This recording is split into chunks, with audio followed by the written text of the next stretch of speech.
여러분 안녕하세요. 우리 정신건강론 5주차 수업을 시작하도록 하겠습니다. 오늘이 비대면 수업으로는 마지막 날이 되겠고요. 다음 주부터는 모두 학교에서 뵐 수 있을 것 같아서 기대도 되고 좀 더 좋은 교육을 할 수 있도록 한번 준비를 또 다른 차원에서 해보겠습니다. 우리가 지난주에 그 인간이 나서 죽을 때까지 전생의 과정을 태내기서부터 영유아기, 아동기, 청소년기 이렇게 나누어서 앞부분을 공부를 했고요. 오늘은 그 뒤에 성인기와 노년기를 공부하도록 하겠습니다. 그래서 여기 보시면 태내기, 영유아기, 아동기 그리고 청소년기까지 지난주에 다뤘고요. 오늘은 성인기와 노년기의 정신건강에 대해서 보도록 하겠습니다. 분량이 많지 않기 때문에 빨리 끝내도록 합시다. 첫째, 성인기라는 것. 이제 성인기 뭐 아시는 것처럼 청소년기 이후에부터 사실 청소년기라기보다는 청년기라고 봐야지 맞는데요. 인간 발달을 연구한 학자들은 청소년기 이후부터 노년기까지를 성인기라고 나눴습니다. 그래서 그거를 에릭슨 같은 학자는 성인 초기, 성인 중기 이렇게 나눠서 각 발달 과제가 다르게 설명을 했습니다. 성인 초기는 이제 결혼하기 전에 뭐 20대에서부터 결혼하기 전에 한 30대까지를 성인 초기로 봤다면 성인 중기는 결혼을 하고 그 다음에 가정을 이루고 사회적인 어떤 안정기에 들어가는 시기를 성인 중기라고 나눠서 설명을 했고요. 그래서 각 발달 단계의 과제도 다릅니다. 성인 초기에는 에릭슨은 이렇게 말했습니다. 발달 과제가 친밀감이다.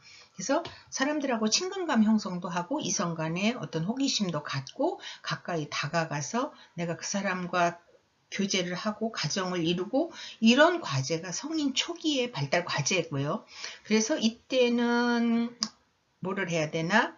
배려라는 거를 해야 되는 거죠. 사람에 대해서. 그 다음에 성인 중기로 가면 성인 초기가 그렇고 성인 중기로 가면 발달 과제가 생산성 대 침체라고 했습니다. 생산성 있는 건 뭡니까? 나와서 결혼을 하면 자식도 낳아야 되고 또 내가 그 사회에 가장 안정적인 어떤 기반도 닦아야 되고 또 직장에서 나의 영역도 확장해야 되고 이런 것이 성인 중기의 과제라는 거죠. 그래서 성인기도 에릭슨은 이렇게 두 개로 나눠서 설명을 했습니다. 우리 교재에 보시면 성인기라는 거를 이렇게 설명을 했죠. 성인기의 가장 핵심적인 이슈는 사랑과 일이다. 좀 전에 제가 말씀드린 것처럼 성인이 되면 사랑도 해야 되고 또 나의 일도 안정적인 시기가 돼야 되고 그 영역을 확장하는 것이 중요한 과제라고 얘기했고요. 그 다음에 거기 보시면 뭐라 그래요? 성인기에는 결혼도 해야 되고 자녀도 낳아야 되고 직업도 가져야 되고 신체적 정신적 건강 유지를 위하고 일생에서 중요한 어떤 책임과 과업이 따르는 그런 시기가 성인기다라고 설명을 했습니다. 그래서 첫째 성인기의 정신건강 문제 중에서 이제 여러 영역으로 나눠서 설명을 하는데 신체적 건강과 정신건강에 대해서 이렇게 설명을 합니다. 신체적 건강과 정신건강은 서로 영향을 주며 성인기에 중요한 의미를 갖는다 그랬습니다. 사람들이 여러분도 그러시죠. 젊었을 땐 안 하던 인사가 나이를 먹으면서 많이 하는 인사가 그거예요. 건강관리 잘해라. 몸은 괜찮냐? 뭐니 해도 건강이 제일이다. 이 건강에 대해서 관심을 갖고 서로 그런 안부를 나누기도 합니다. 그건 뭐냐면 그 발달 단계에서는 그게 제일 중요하다는 것을 이제 깨닫기 시작하는 거죠. 그래서 성인이 되면 이렇게 건강에 대해서 몸의 건강에 대해서 관심을 갖고 관리를 해야 되는데 이유는 성인이 되면 신체적으로 약화되는 부분이 나타나기 시작하는 거죠. 그래서 뭐 대표적인 성인병, 당뇨, 뇌질환, 뇌혈관 질환, 비만, 암 이런 것이 이제 위협적으로 다가오는 시기가 성인기고요. 중년기에는 생물학적인 변화와 더불어 생리적 기능이 감소하는 갱년기 현상이 나타난다 그랬습니다. 여성은 50대를 전후해서 이제 폐경 생리가 끊어지고, 이것이 끊어지면 어떻게 돼요? 신체적인 변화가 나타나면서 심리적으로 불안, 우울이 나타나는 거죠. 근데 이 갱년기가 여성한테만 나타나는 건 아닙니다. 남성들은 여자처럼 겉으로 보이는 그런 현상이 없기 때문에 남성들은 갱년기가 없다라고 생각할 수 있는데 그렇지 않아요. 남성들도 여성처럼 똑같이 그런 신체의 변화가 오면서 호르몬의 균형이 깨진다든지 이런 생리적인 변화가 오면서 그거에 따라서 심리적인 변화도 따라서 오는 거는 똑같습니다. 그리고 더군다나 이제 남성들은 뭐 이제는 세상이 많이 바뀌긴 했지만 전통적으로 남성들은 이때까지 사회 활동을 많이 하죠. 직업적으로 굉장히 활발한 외부 활동을 하는데 중년기 이후로 오면 이게 점점 축소가 되어지고 어떤 위협을 느끼는 시기가 되어 오는 거죠. 이래서 스트레스가 증가하고 이것이 신체의 기능과 건강에 위협을 줘서 우울, 불안, 회의감 등이 올 수 있는 위험한 시기가 성인기다라고 이제 조심해야 될 부분에 대해서 설명을 하고 있습니다. 그 다음에 두 번째, 여러분들 교재 78페이지에 보시면 정신건강의 위기에서 성인기의 중독의 문제를 다루고 있습니다. 성인기에 경험하는 다양한 스트레스가 개인을 압도하는 경우 중독 물질이나 중독 행위에 빠질 수 있다. 성인기는 생물학적인 원인보다는 사회적인 원인에 더 이렇게 많이 위험에 노출될 수 있는데 내용으로 보니까 뭐 부부간의 불화, 자녀 문제, 경제적인 문제, 그 다음에 개인적으로는 실직이나 퇴직, 구조조정, 업무의 스트레스 이런 나를 위협하는 외부적인 중요한 여러 가지 불합리한 조건들이 내가 생물학적으로 그것이 몸의 위상이 오는 것보다 사회적인 요인이 나를 더 손상시키고 침체에 빠뜨리는 그런 시기가 성인기라는 거죠. 그러니까 이거를 사람들이 건강하게 극복을 해야 되는데 건강하게 극복을 하지 못하니까 우울증이 오고 자살까지 이르고 그 다음에 이거를 겨우 어떻게 이겨보려고 하다가 잘못된 선택을 하게 되면 알코올이라든지 마약, 도박 같은 중독에 빠지게 된다는 거죠. 그래서 의외로 성인이 되어서 이런 중독의 위험에 직면하는 경우도 있다. 그 다음에 성인의 중독의 문제는 도대체 뭐냐 보면 중독의 정의를 이렇게 내려놨어요. 중독의 중요 증상은 조절 능력이 상실되는 것이다. 조절을 못한다는 거예요. 의지를 가지고 그것을 못하는 것을 우리가 중독이라고 한다는 거예요. 그러니까 내가 의지를 가지고 하지 말아야지 해서 결정을 하고 행동으로 옮기면 그건 중독이 아니에요. 근데 나쁘다는 걸 알아요. 알면서도 계속 그 행위를 반복하고 그리고는 또 자책하고 이게 악순환이 계속되어지는 상황을 중독이라고 하고 어느 순간에는 이제 그것을 자책하거나 조절할 의지조차 없어지는 상황이 따라오죠. 이게 중독이 그래서 아이들이 뭐 휴대폰 게임에 중독되는 것만 우리가 염려할 게 아니라 성인인 어른들도 이런 중독에 노출될 수 있는 요인이 얼마든지 있다. 사전에 미리 조심하고 관리해야 된다. 이것을 알아야 되겠습니다. 중독에는 물질 중독, 행위 중독 이렇게 둘로 나눌 수 있는데요. 물질 중독은 약물이나 알코올 같은 것에 중독이 되는 걸 말하고요. 행위 중독은 인터넷 중독, 도박이라든지 섹스 중독 같은 행위 중독이 또 유형으로 나타나고 있습니다. 79페이지 보시면 성인이 이제 우리가 일반적으로 보면 성인 초기 20대 때는 중독 위험군이 한 15% 정도, 그런데 40대나 50대가 되면 오히려 이게 수준이 3배 이상 올라간다. 그래서 대학생의 중독 위험이 18.1%고 다른 대상보다 상대적으로 오히려 취약한 것으로 나타났다. 이런 통계도 나와 있습니다. 그 다음에 우리나라에서 이런 중독의 심각성, 성인들이 보이는 중독의 심각성을 이제 인식하고 한국정보문화진흥원 내에 인터넷 중독 예방 상담센터가 있어서 여기서 교육도 하고 전문 상담사도 양성을 하면서 관리를 하고 있는데 여러 현장에 나가서 활동들을 하고 있고, 여러분들이 혹시 나중에 사회복지사 자격을 취득한 후에 중독 전문가로서 활동을 하고 싶을 때에는 이 사이트에 들어가셔서 더 집중적인 전문 교육을 받고 그런 활동이 가능하다는 거 이렇게 소개해 드리겠습니다. 그 다음에 그 어른들이 아까 말씀드린 물질 중독은 약물과 알코올이 대표적이라고 했고, 행위 중독은 인터넷, 도박 또 있고 많죠. 경마, 경륜, 경정. 저도 경정은 뭔지 몰랐는데 찾아보니까 모터보트를 이렇게 순위를 겨루는 그런 스포츠 게임이 경정이라 그러네요. 제가 한번 그 경마장을 우연히 다른 일이 있어 갔다가 그 경마하는 사람들의 표정을 보고 아 이건 진짜 심각한 정신질환이라는 생각을 했습니다. 엄마가 아기를 라면 박스에다가 이렇게 뜯어서 아이를 바닥에다 눕혀놓고 경마하느라고 정신이 없는데 그 눈이 완전히 어떤 초점이 흐려지고 정말 아무것도 그 경마하는 거 외에는 관심이 없어 보이는 이게 좀 극단적인 표현이지만 좀비 같은 표정을 하고 거기에 집중을 하는 거 보고 정말 섬뜩한 생각이 들은 적이 있어요. 그러니까 이렇게 사람이 어떤 정신적인 정상의 판단과 행동을 할 수 없는 상황이 왔을 때 중독이 저렇게 인간을 피폐하게 하는구나 하는 거를 실제 현장에서 보고 굉장히 놀란 적이 있는데, 성인들이 중독이 되었을 때 이렇게 이성을 잃은 행동을 하는 걸 보고 정말 미리 사전에 관리하고 조심해야겠다는 생각을 심각하게 했습니다. 갱년기와 정신건강 문제를 보면 갱년기 증상의 경험, 가정에서의 역할 변화에 적절하게 적응하지 못하면 우울이나 고립, 위축 등의 정서적 문제를 보일 수 있다 그랬습니다. 여성은 노화와 함께 갱년기 증상을 경험하고, 제가 아까 남성들도 마찬가지다. 단 여성과 남성의 차이는 눈에 가시적으로 보이는 차이일 뿐이지 똑같아요. 신체적인. 왜냐하면 이때쯤 되면 폐경으로 인해서 에스트로겐 분비가 급감하면서 호르몬의 균형이 발생하고 건강 상태가 변하면서 갱년기 증상에 들어간다 그랬습니다. 그러니까 여성들은 생리가 끊어지면서 갱년기가 왔구나 라는 것을 자기도 알고 주변 사람들 알아요.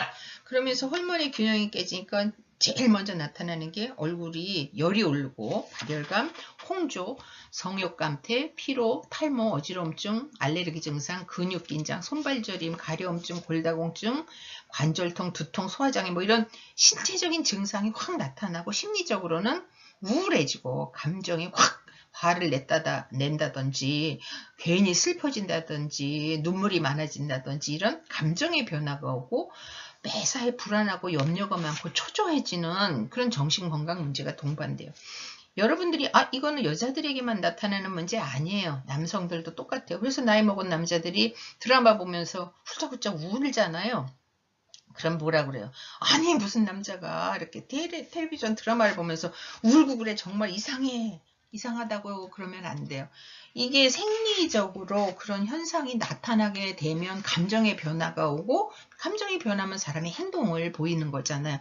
이해해줘야 되고 이런 때가 왔구나 라고 해서 그거를 잘 보듬고 대처해주는 것이 가족이고 부부고 그런 인간관계지, 그것을 이해하지 못하고 놀린다든지 비아냥거린다든지 빈축을 사는 그런 행동을 하면은 안 된다는 거죠. 남성에게도 갱년기 증상이 성기능의 변화, 성욕이 감퇴한다든지 만성피로, 무기력, 전립선 이상, 우울 등의 그런 신체적 정신적 문제로 반드시 나타납니다. 그래서 남성이든 여성이든 성인기에 나타나는 이런 갱년기 증상에 대해서 잘 호르몬 대체요법을 쓴다든지 식이요법, 운동건강관리 이런 거를 해야 되고, 이때 갱년기에 조심할 것, 나에게 이런 현상이 있고 내 배우자에게 이런 현상이 있으면 당연히 병원에 가서 전문가를 찾아서 상담하고 치료를 받는 것이 맞습니다. 의지를 가지고 남들 다 지나가는 거니까 버텨 하는 것보다는 쉽게 그것을 의학의 도움을 받아서 잘 가볍게 넘길 수 있는 것이 슬기롭다, 지혜로운 방법이다 이렇게 생각을 하게 됩니다. 그 다음에 81페이지 보시면 자존감이라는 게 있습니다. 자, 성인에게 자존감이 성인에게만 있는 건가요? 그렇진 않아요. 자존감은 인간의 기본 욕구예요. 존중받고 인정받고 중요한 사람이 되고 싶은 것. 이게 자존감이잖아요. 이 자존감하고 야, 저 사람 엄청 자존심이 세 하는 거하고는 조금 다른 의미의 해석이에요. 자존감은 내가 나 스스로에 대해서 존재감, 내가 세상에 있어야 되는 거에 대한 나의 가치에 대한 인정을 받고 내 스스로가 인정하는 것을 자존감이라고 그래요. 우리 교재에는 메슬로우라는 사람의 욕구 계층 이론에서 그 자존감에 대해서 설명을 했지만 이거 말고 사티어라는 사람의 이론을 보면 자존감은 언제부터 생기는가? 자존감은 아기들이 세상에 태어나서 성장해가는 과정 가장 어린 영유아기부터 생기는 거예요. 내가 그 사티어는 뭐라 그랬냐면 인간은 세상에 태어날 때 가슴에 빈 항아리를 하나씩 가지고 태어난다. 빈 항아리 특징이 몰름과 꽉 채워져 있으면 울리지도 않고 잘 부서지지도 깨지지도 않아요. 그런데 이 항아리가 비어 있으면 거기다 작은 소리만 울려도 크게 울리고 그 다음에 조금만 흔들어도 깨지고 이런 사람 마음에 가지고 있는 항아리가 뭘로 꽉 채워 있으면 외부의 어떤 충격에 예민하게 반응하지도 않거니와 잘 부서지지도 않아요. 근데 내 안에 있는 항아리가 비어 있으면 누가 웃자고 하는 얘기에 나는 죽자고 반응하고 덤벼들고 까칠하고 예민하고 감정 조절이 잘 안 되고 사람이 어떻게 일관성도 없고 뒤죽박죽으로 보이고 이러면 저 사람하고 도대체 뭔가 좀 이렇게 좋은 관계를 맺고 싶어도 너무 이상해. 나 부담스러워. 기피하게 되는 거죠. 결국 그게 뭐냐면 그 사람이 자기 안에 나 스스로에 대한 존재 가치를 제대로 인식을 못했기 때문에 그래요. 그럼 아이들이 앉아서 나는 중요한 사람이야 벽 바라보고 앉아서 그렇게 깨닫는 게 자존감이 아니죠. 주변에 중요한 어른, 의미 있는 타인들이 어릴 때부터 아이들에게 중요한 너는 정말 나에게 행복한 존재야. 네가 우리 가족이 되어서 너무 감사해. 야, 너는 이런 좋은 장점을 가지고 있구나. 야, 너는 이 다음에 정말 훌륭하게 커서 세상에 중요한 사람이 될 것 같다. 이런 이야기를 어른들이 들려줘야 돼요. 그러면 아이들은 그것이 자기 존재에 대한 가치가 되기 때문에 자존감이라는 게 생기는 거예요. 어느 날 학원에 가서 돈을 많이 내고 급속으로 단기간에 자존감을 쌓는 것은 절대 아닙니다. 그래서 자존감이라는 것은 인간에게 너무너무 중요한 가치고 그것을 어렸을 때부터 잘 체계적으로 구성해 나가는 것이 굉장히 중요합니다. 삶의 목적을 분명하게 인식하고 노력하게 되고요. 자존감이 높으면 대인관계의 포용력을 가지게 되고 좋은 인간관계를 통해서 자아실현을 추구합니다. 갈등이라든지 위기상황, 스트레스에 대처하는 능력도 자존감이 높은 사람은 당연히 이런 능력도 높다 이렇게 얘기를 합니다. 그 다음에 결혼과 이혼이라는 게 나옵니다. 성인기에 정신건강에 중요한 요인이 되는 것은 자, 앞에서 제가 잠깐 그 에릭슨 발달 단계를 얘기할 때 성인 초기에 발달 과제가 친밀감이라고 그랬어요. 이때 이제 내가 이성에 대해서 호기심을 갖고 좋아하는 사람한테 이렇게 접근을 해서 서로 좋은 관계를 맺고 결혼을 하고 이게 성인 초기의 발달 과제예요. 그러면 여기서 결혼이라는 것은 바로 그때 성인 초기의 발달 과제인데요. 우리 인간관계론에서도 이거를 또 이제 이게 심도 있게 한 장으로 다룰 건데 결혼과 이혼이라는 거는 서로 의사소통은 결혼 만족도에 큰 영향을 미칩니다. 대화가 잘 되고 서로 비슷한 생각을 하고 상대편을 잘 이해하고 이런 것이 의사소통의 가장 중요한 포인트잖아요. 결혼이라는 것은 소통이 잘 돼야 되는 거고 소통이 잘 되는 관계는 당연히 만족도가 높아지겠죠. 그 다음에 부부라도 비밀이 많고 굉장히 자기만의 세계를 이렇게 고집하다 보면 함께 부부로 엮어졌지만 남처럼 대면대면하고 서먹서먹한 관계로 살아갈 수밖에 없어요. 공개, 자기를 노출하고 서로 존중하고 인정하고 아이메시지를 잘 써서 공격적인 언어보다는 나의 감정을 전달하는 방식으로 대화를 하는 것이 좋다. 이혼으로 이제 물론 모든 결혼이 성공적인 어떤 마감을 하면 제일 바람직하고 우리는 그렇게 다 생각을 하고 결혼을 시작합니다. 결혼 생활을. 그런데 하다 보면 또 뭔지 자기 생각과 다른 부분이 있어서 이혼을 하는 분들도 요즘에 굉장히 주변에 많잖아요. 이거는 그냥 단지 결혼 생활이 깨진 것으로 끝나는 게 아니라 뒤에 오는 굉장히 복잡하고 힘든 감정을 처리하는 과정이 남아 있습니다. 배신감, 자괴감, 분노, 용서의 분노도 하지만 또 내가 잘못했지, 나도 잘못한 부분이 있지, 내가 이해하고 용서해줘야지 하는 두 가지의 복합적인 양가 감정이 또 힘들게 하기도 합니다. 그 다음에 이혼을 하고 나면 외로워지죠. 고독해지고 나 스스로가 뭔가 실패했다라는 생각도 하게 되고 나만 이런 불행을 경험하는 것 같아서 위축이 되기도 하고 이런 걸로 인해서 세상 사는 거 정말 의미 없다. 열심히 살았는데 별거 아니구나. 이런 극단적인 사고 끝에 자살을 시도하는 경우도 간혹 있죠. 그 다음에 자녀에 대한 갈등 및 자녀 정서에 악영향을 당연히 미치죠. 이 위에 거는 어른들의 결정이지만 거기에 가장 큰 피해자는 사실은 자녀예요.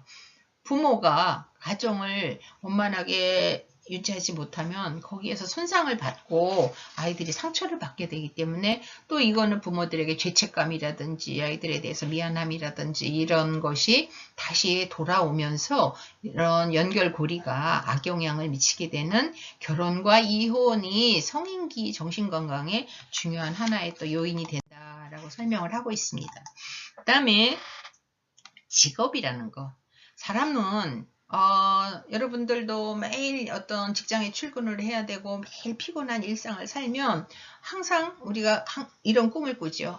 일하지 않고 살 수 없을까? 일하지 않고 정말 누가 나에게 돈을 줘서 그냥 풍요롭게 놀고 먹고 살고 싶다. 이런 생각을 안 해본 분은 없을 거예요. 저도 했어요. 그런데 많은 인간을 연구한 학자들은 그렇지 않다. 우리가 일을 한다는 거는 단순히 돈을 벌기 위해서만 일을 하는 것이 아니라 내가 일을 통해서 성취감, 뭔가를 열심히 집중해서 해가지고 결과물을 얻어냈을 때 성취감이라든지 만족감, 의미, 삶의 의미 이러면 또 자아실현, 더 열심히 일하는 아빠, 엄마를 보면서 아이들이 그거를 보고 배우는 그런 중요한 가치가 굉장히 여러 가지가 복합적으로 있기 때문에 일은 굉장히 사람에게 중요한 의미를 가진 것이고 반드시 해야 된다.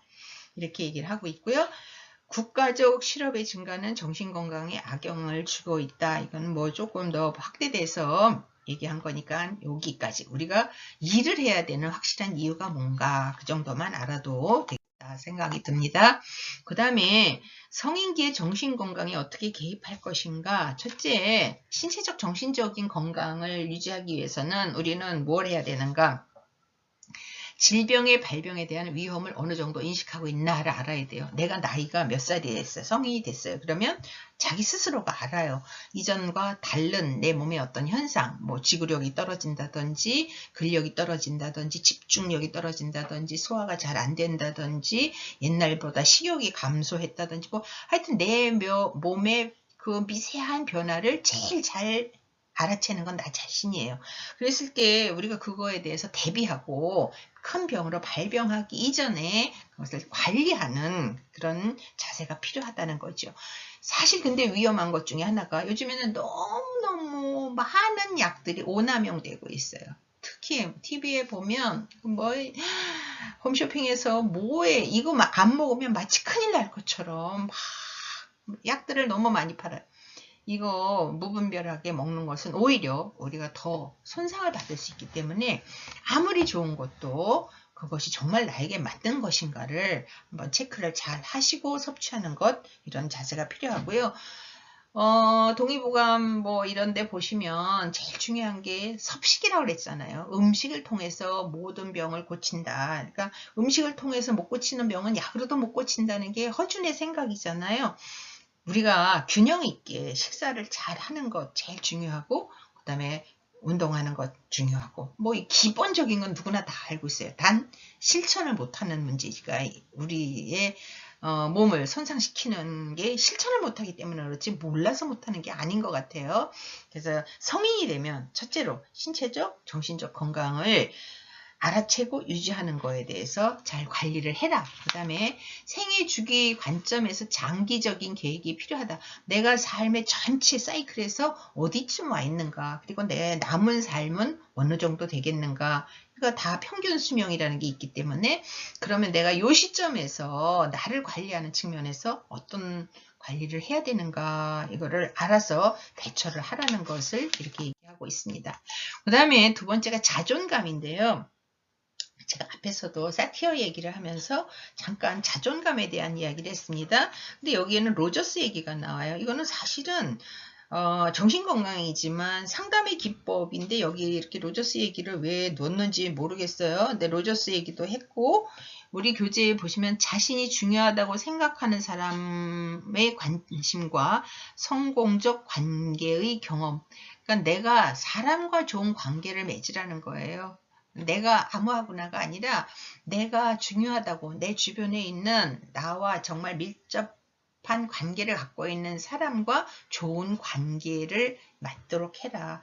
인사가 만사라는 말 있잖아요. 사람이 사람을 통해서 용기도 얻고, 사람을 통해서 상처도 받고, 사람을 통해서 위로도 받고, 우리는 다 그래요. 그렇기 때문에 내가 사람들과 성공적인 인간관계를 맺는다는 것은 내 삶을 풍요롭게 하고 행복하게 하고 자신감을 가지고 살아갈 수 있는 굉장히 중요한 첫 번째 요인이 돼요. 두 번째, 자주성과 독립성, 주치성. 제가 오늘도 어떤 이제 어머니하고 상담을 하고 왔는데, 사실 우리가요, 아이들을 키우면서 또 내가 어른이 되어서 살아가면서 누군가에게 의지를, 나 혼자 살 수 있는 세상은 아니기 때문에 의지를 하고 서로 협조하고 도움을 주고받으면서 살아가야 되는데, 그거보다 가장 중요한 것은 나 스스로, 내 인생의 주인이 나다. 주체성. 그 다음에 스스로 나의 문제, 당면한 문제를 내가 해결하고 책임지고 살아간다 라는 그런 어떤 단호함, 자주성, 그 다음에 독립성. 혼자서 내 문제에 대해서 누구를 의존하지 않고 내가 판단하고 책임지고 결정하는 그런 태도, 삶의 태도, 이런 것이 나의 자존감을 높이는 요인이 된다라고 설명을 하고 있습니다.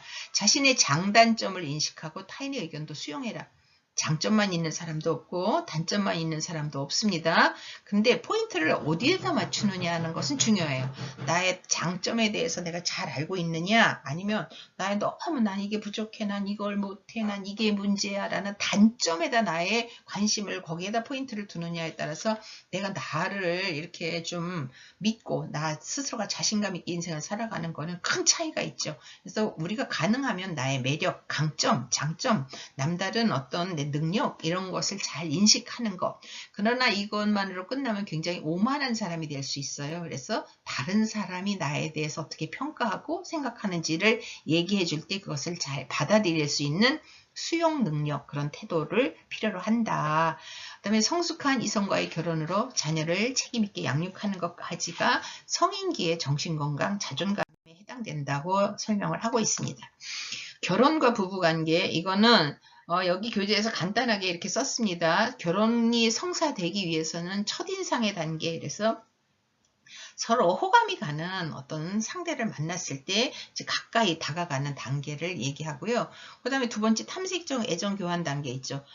관찰을 해야 될 거 아니에요. 한번 딱 봤다고 해서 호감을 느꼈다고 해서 결혼이 되는 건 아니에요. 그래서 오래 지켜보고 탐색을 하는 거예요. 그래서 정말 내가 꿈꾸고 내가 바라는 그런 이상에 근접한 사람일 때에 그 다음에 애정 교환을 하죠. 내가 표현도 하고 관심이 있다라는 사인도 보내고 뭔가 이런 노력을 시도를 하면서 그 다음에 결혼으로 이루어지는 안정적 교환 단계로 들어간다.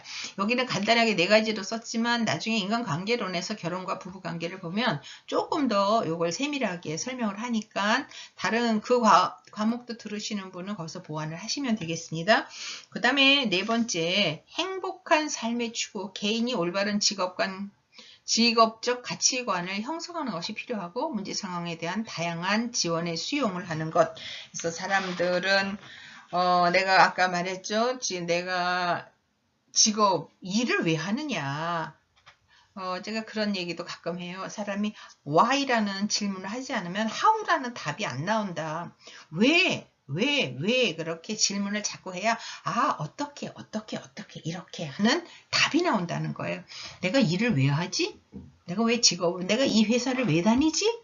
이거를 나에게 자꾸 물어봐야 돼요. 그러면 거기에서 기왕에 내가 회사 다닐 때 좀 더 내가 인정받고 그 다음에 내 능력을 잘 발휘할 수 있고 내가 정말 중요한 사람으로 자리매김할 수 있고 이런 열심히 하는 동안엔 열심히 하자라는 어떤 어떻게 할까라는 답을 얻는 거죠. 그래서 사람들이 행복해지려면 이렇게 일에 대해서 긍정적인 삶의 태도를 갖는 거 중요하다.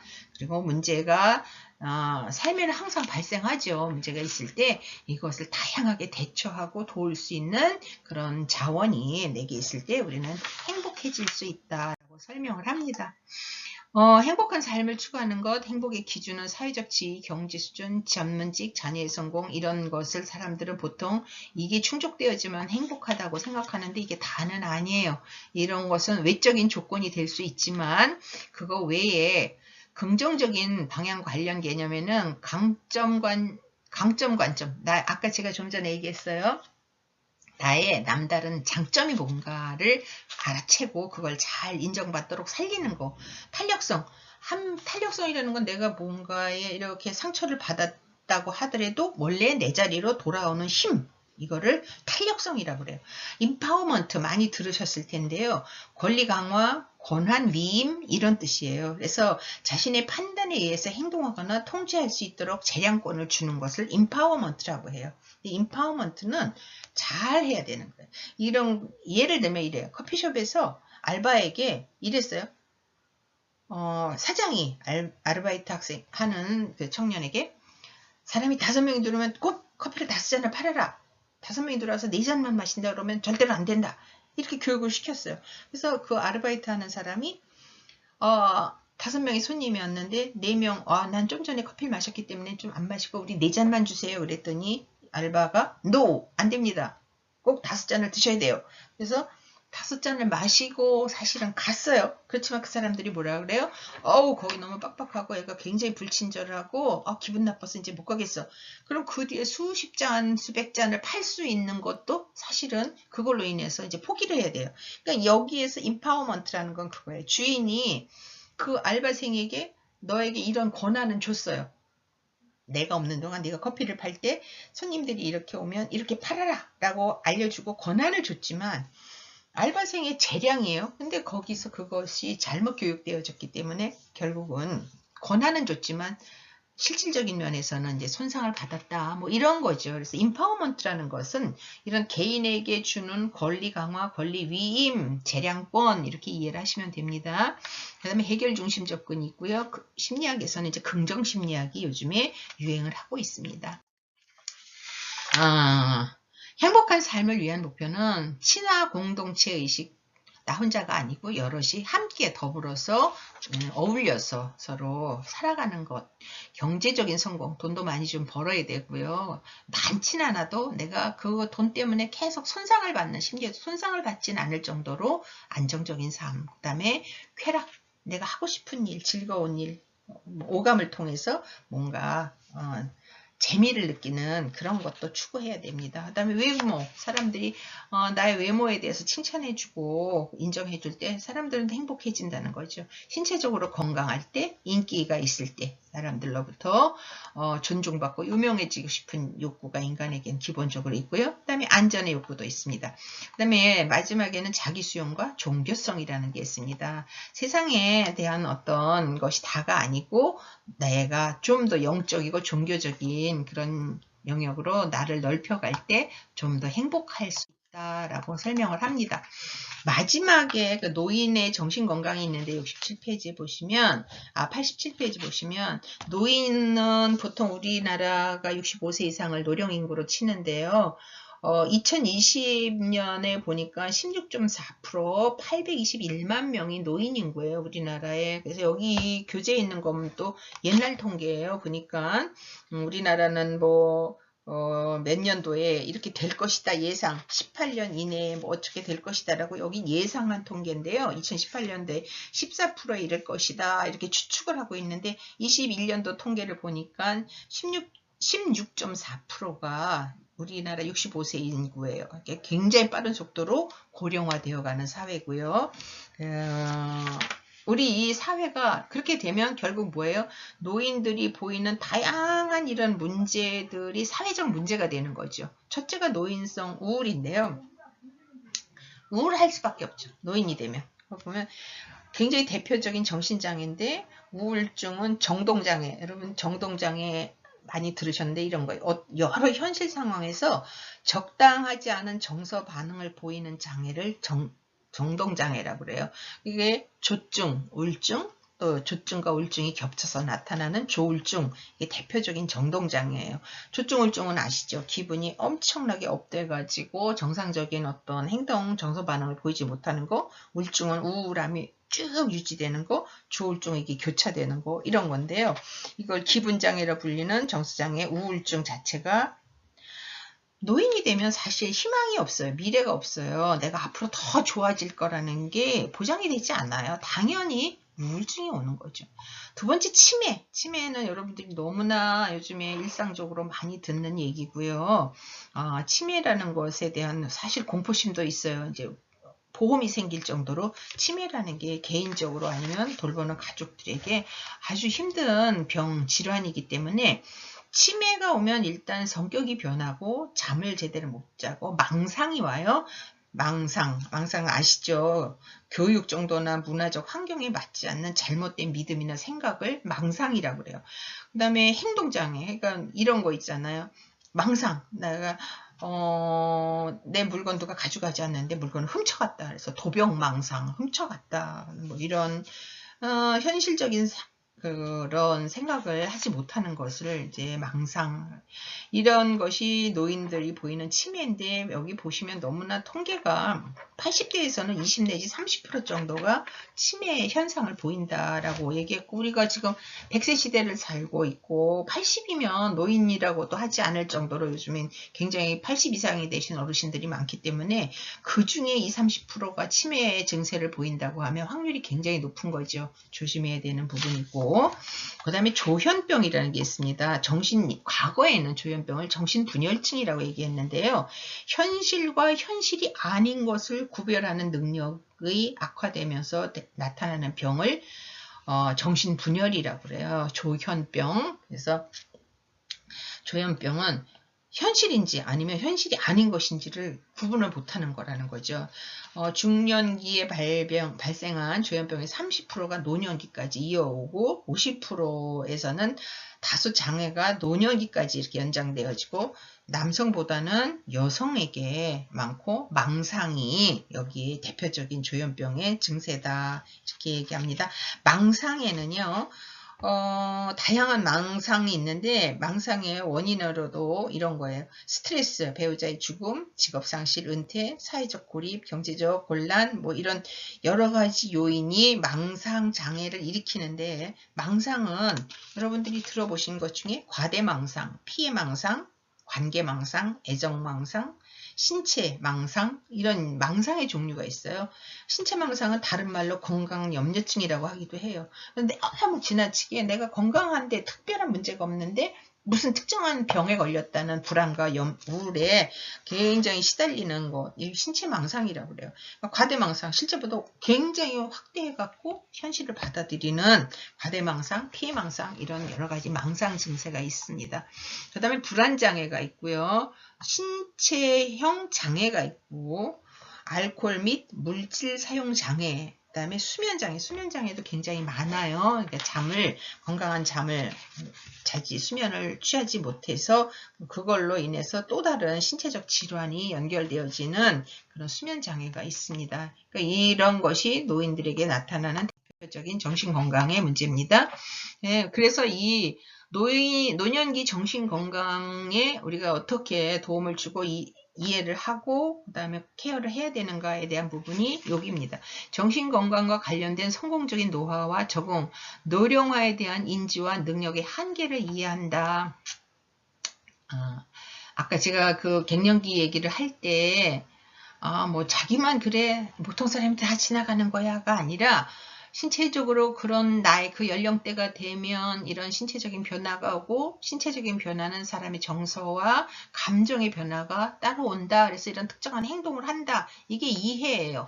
어른이 되면, 노인이 되면 기능이 약해지고 의지도 떨어지고, 그 다음에 신체적으로 이런 특정한 질환이 나타나면서 할 수 있는 활동의 범위라든지 여러 가지 능력의 한계가 여기까지다라는 것을 이해해 주는 것이 일단 중요합니다. 옛날에 우리 부모님, 옛날에 누구, 우리 배우자, 옛날에 누구를 생각하고 왜 그때는 그랬는데 지금 이렇게밖에 못해 라고 하면 이거는 말이 안 되는 거예요. 사실 저도 여기 해당돼요.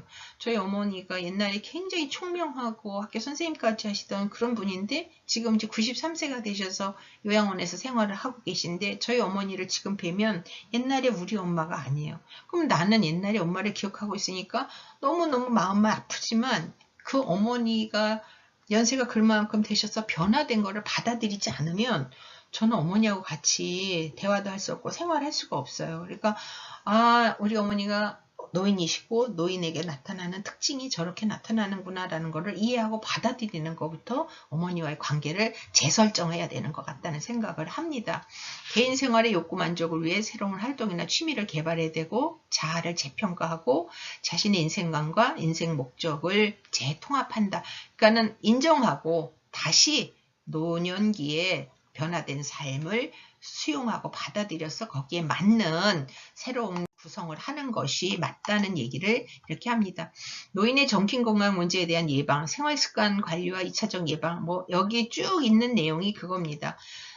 우선 나의 신체적 건강을 위해서 생활습관을 젊었을 때부터, 그러니까 성인기부터예요. 이거는 더 일찍이면 더 좋겠지만 일단은 성인기부터 생활습관 관리하고 예방을 해야 되고 심리적으로 만족스럽고 정신적으로 건강한 삶 영위를 위해서 원조를 합니다. 그러니까 나 스스로가 내면적으로 관리를 잘해서 건강한 긍정적인 삶을 살도록 관리를 하라.